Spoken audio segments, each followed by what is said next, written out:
Hello everyone, welcome to my new mini vlog. आज चाहिँ हामी जाँदैछौँ सीतामाई। गोन्द्राङबाट भित्रभित्र हुँदै विशेषारी ताल हुँदै बाटुली पोखरी हुँदै हामी पुग्यौँ सीतामाई। तर पुग्नुभन्दा अगाडि एउटा रमाइलो दृश्य देख्न पाइयो। पिककलाई चाहिँ मैले क्याप्चर गर्न पाएँ। त्यस सँगसँगै जरायो, हेर्न कति क्युट गरेर मलाई हेरिरहेको छ। जरायो पनि देख्न पाएँ। त्यसपछि हामी फेरि लगतै अगाडि बढ्यौँ। बढ्दै गर्दाखेरि त्यो जरायो भागेको मैले देखेँ। सो फाइनल्ली हामी सीतामाईको गेटभित्र छिरिसकेपछि टिकट काट्नु पर्ने रहेछ। यो चाहिँ टिकट काट्नेको लिस्ट भयो।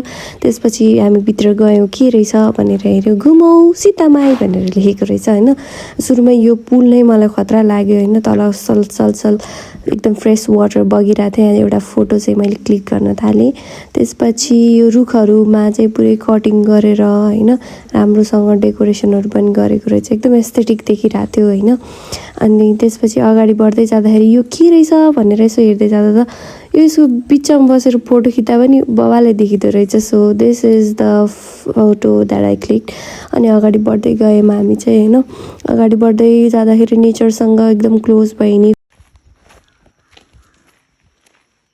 सो फ्रेस हावाको साथ सँगसँगै अगाडि बढ्यौँ होइन। एकदम रमाइलो फिल भएको थियो। एकदम डे आउटको लागि चाहिँ यो चाहिँ मैले फोटो टक्क लाएर खिच्ने भनेर पोज दिएको होइन। डे आउटको लागि चाहिँ यो ठाउँ एकदम पर्फेक्ट रहेछ होइन। यसरी आफ्नो पिकनिक स्पोट पनि जस्तो ठाउँहरू रहेछ। मस्त आफू साथीभाइहरू बस्नलाई डिफ्रेन्ट होइन, आफ्नो प्राइभेसी मेन्टेन गरेर बस्ने यस्तो टिन हालेर यो बनाएको चाहिँ रहेछ होइन।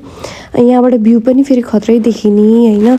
खोलाको भ्यू, घरिघरि क्रोकोडाइल पनि देखिन्छ। अनि त्यो सेतो चराहरू होइन, त्यो पनि एकदम राम्रो देखिन्छ। अनि यो सनसेटको बेलामा त झन् भ्यू त हो। अनि यो चाहिँ यहाँको त्यसको भयो, म्याप जस्तो भयो होइन। अनि सीतामाईको मेन जाने बाटोतिर चाहिँ हामी जाने भनेर चाहिँ गयो। सुरुमा ग्रिन भ्यू टावर भन्दा पनि यो चाहिँ सीतामाई जाने बाटो लोक देखाएको ठाउँ हो। यहाँ चाहिँ मन्दिर हो रहेछ, यसो दर्शन गऱ्यो। त्यसपछि हामी भ्यू टावरतर्फ लाग्यो।